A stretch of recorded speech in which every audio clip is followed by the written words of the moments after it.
ఇప్పుడు రాష్ట్ర వ్యాప్తంగా ముఖ్యంగా బీఆర్ఎస్ కార్యకర్తల్లోనైతే పెద్ద ఎత్తున ఇటు ఉత్సాహం ఉన్నట్టుగా తెలుస్తుంది. ఇక ఈ నేపథ్యంలో రేపు జరగబోయేటువంటి ఈ యొక్క రజతోత్సవాలలో బీఆర్ఎస్ పార్టీ ఎజెండా ఏ విధంగా ఉంటుందని మీరు అనుకుంటున్నారు? దానికి ఏదైతే కేసీఆర్ మాట్లాడిన తర్వాత, కేసీఆర్ కార్యాచరణ ప్రకటించిన తర్వాత దాన్ని ఎదుర్కోవడానికి మీ యొక్క బీజేపీ పార్టీ ఏ రకంగా సంసిద్ధంగా ఉందా, లేదా అసలు ఏం చెప్తారో వేచి చూద్దామని వేచి చూస్తున్నారా? అందరికీ నమస్కారం.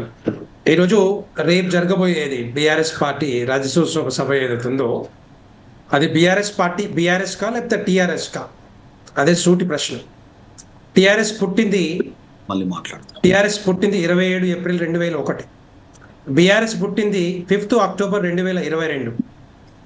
మరి 2022లో పుట్టిన బీఆర్ఎస్ పార్టీ 2 సంవత్సరాల 7 నెలలు అయింది. ఇప్పుడు అది రాజ్యసభ సభనా లేకపోతే 2 సంవత్సరాల సభనా, లేకపోతే ఏ పార్టీ కోసం పార్టీ మార్పును రూపం మార్చింది మరి పార్టీకి? మరి అది కేసీఆర్ గారు. ఎందుకు చెప్తున్నానంటే టీఆర్ఎస్ పుట్టింది దేనికోసం అంటే ఒక లక్ష్యం ఉంది. ప్రత్యేక రాష్ట్రం సాధించాలి, ప్రత్యేక రాష్ట్రం వస్తే, తెలంగాణ రాష్ట్రం వస్తే నీళ్లు, నిధులు, ఉద్యోగాలు వస్తాయని చెప్పి తెలంగాణ ప్రజల ఆశలు, ఆకాంక్షలు, ఆశయాలు ఉండే. కానీ తెలంగాణ రాష్ట్రం వచ్చిన తర్వాత మరి ఆయన లక్ష్యం సిద్ధించాక రాజకీయ పార్టీగా అవతరించి రాజకీయ పార్టీ అవకాశాల కోసం పోటీ చేసి మరి ఆ రోజు ముఖ్యమంత్రి అయ్యాడు. ముఖ్యమంత్రిగా 10 సంవత్సరాల అవకాశం ఇచ్చినా కూడా ఎక్కడ కూడా నీళ్లు, నిధులు, ఉద్యోగాలు ఎక్కడ కూడా కనిపించలేదు. అందుకని నేను ఒక్కటే చెప్తా ఉన్నాను, తెలంగాణ రాష్ట్ర ముఖ్యమంత్రిగా 10 సంవత్సరాలు అవకాశం ఇచ్చిన కేసీఆర్ అటర్ ఫ్లాప్, ఫెయిల్ అయిపోయాడు. రెండవ పాయింట్, మొన్న జరిగిన ఎన్నికల్లో 38 సీట్లు అసెంబ్లీ సీట్లు ఇచ్చిన టీఆర్ఎస్ పార్టీకి కూడా అవకాశం ఇస్తే అక్కడ కూడా ప్రతిపక్ష నాయకుడు కూడా ఫెయిల్ అయ్యాడు. సో 3 సార్లు అవకాశం ఇచ్చినా కూడా 3 సార్లు అవకాశాన్ని పోగొట్టుకున్నారు. రేపు సభలో ఏం చెప్తారు, ఏం మాట్లాడతారు, ఏమి తెలంగాణ ప్రజలకు ఇస్తారంటే వినడానికి ఎవరు సిద్ధంగా లేరు. మనకు తెలుసు అసెంబ్లీ ఎన్నికల్లో ఎందుకు ఓడిపోయారో వాళ్ళే సమాధానం చెప్తారు. పార్లమెంట్ ఎన్నికల్లో ఎందుకు ఓడిపోయారో వాళ్ళే సమాధానం చెప్తారు. మన ఎమ్మెల్సీ ఎన్నికల్లో ఎందుకు పోటీ చేయలేదో వాళ్ళే సమాధానం చెప్తారు. నిన్న జరిగిన ఎమ్మెల్సీ స్థానిక సంస్థ ఎన్నికల్లో ఎందుకు ఓట్లు వేయలేదో వాళ్ళే సమాధానం చెప్తారు. ఇవన్నిటికి కారణాలు ఉన్నాయి.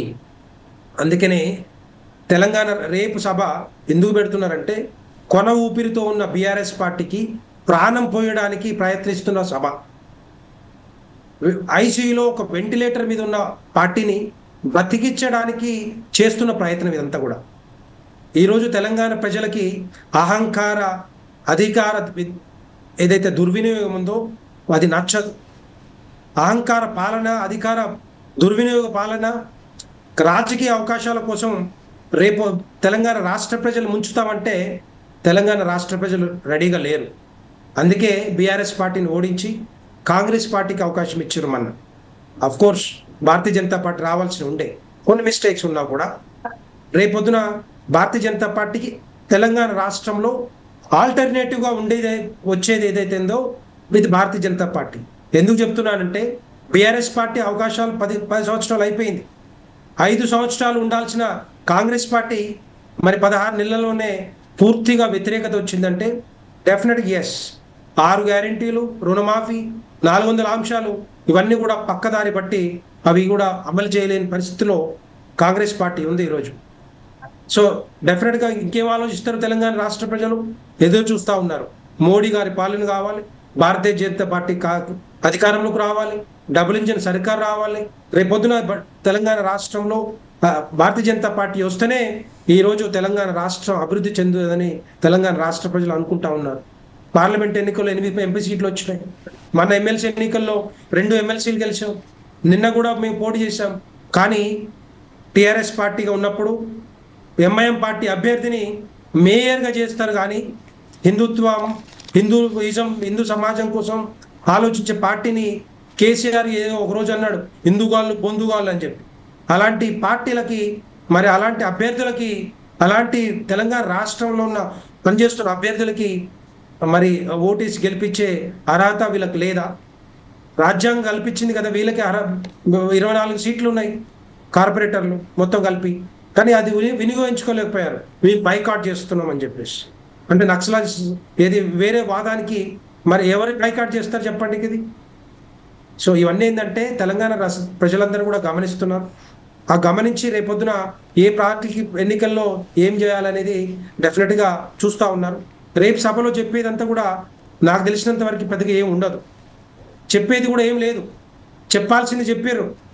వచ్చిన వాళ్ళ హయాంలో కేసీఆర్ హయాంలో ఏ ఎన్నికలు వచ్చితే ఆ ఎన్నికల్లో ఆ ఊర్లో ఆ నియోజకవర్గంలో వందల కొద్ది హామీలు ఇచ్చి పక్కదారి పట్టించి మరి అమలు చేయకున్న పరిస్థితి కేసీఆర్ది. సో అలాంటిదంతా కూడా ఈ రోజు మళ్ళా రేపొద్దున నేను వస్తా, రేపు ముఖ్యమంత్రి నన్ను చేయండి, రేపొద్దున మళ్ళా బీఆర్ఎస్ పార్టీ అధికారానికి వస్తుందంటే ఈ రోజు నమ్మేటోళ్ళు ఎవరు లేరు. ఏ మాటలు చెప్పినా కూడా కళ్ళబొల్లి కబుర్లు కానీ కథలు పిట్ట కథలు చెప్పినా కూడా ఈరోజు వినటోళ్ళు ఎవరు లేరు. అయిపోయింది, అవకాశం ఇచ్చారు. మంచి పరిపాలన ఉంటే మా మూడోసారి అధికారంలోకి వచ్చేది బీఆర్ఎస్ పార్టీ. ఇవ్వలేదు, ఎందుకంటే అందరికి తెలిసిపోయింది. నువ్వు సెక్రటరియట్లో ఉన్నా ఫామ్ హౌస్లో ఉన్నా కూడా పాలన సేమ్ అదే విధంగా ఉంటా ఉంది. ప్రతిపక్ష నాయకుడిగా 16 నెలలు అవుతా ఉంది, బయటికి రాని పరిస్థితి. ప్రతిపక్ష హోదా ఎందుకు అని చెప్పి తెలంగాణ ప్రజలు అడుగుతున్నారు. దాన్ని చెప్పడానికైనా రేపు అది చెప్పాలనుకుంటున్నారా రేపు సభలో? లేదు, కాళేశ్వరం ప్రాజెక్టు కట్టి 1,50,000 కోట్ల రూపాయలు ఖర్చు పెట్టి మరి కుంగిపోతా ఉంటే దాని గురించి మాట్లాడతారా? చెప్తారా? శ్రీహరి యాదవ్ గారు మీ దగ్గరకు వస్తాను. శ్రీహరి యాదవ్ గారు మీ దగ్గరకు వస్తాను. సో ఇవన్నీ ఏంటంటే ఒక నిమిషం ఉండండి. శ్రీహరి యాదవ్ గారు మీ దగ్గరకు వస్తాను. మరి మీరు ఈ సభలో ఏం చెప్పాలనుకుంటున్నారు? అవినీతి కుంభకోణాల్లో కూరుకున్న బీఆర్ఎస్ పార్టీని ఏ విధంగా బయటకు తీయాలి? శ్రీహరి యాదవ్ గారు మీకు అవకాశం ఇస్తాం. Let him complete.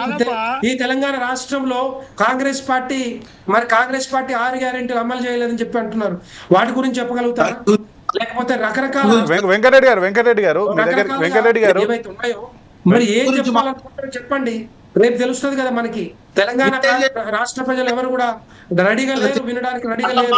ఎట్టి పరిస్థితుల్లో తెలంగాణ రాష్ట్ర సమితి ఎప్పుడైతే టిఆర్ఎస్ నుంచి బీఆర్ఎస్ రూపం మారిందో తెలంగాణ బంధానికి ఆ లక్ష్యానికి ఇవన్నీ కూడా కట్ అయిపోయినాయి.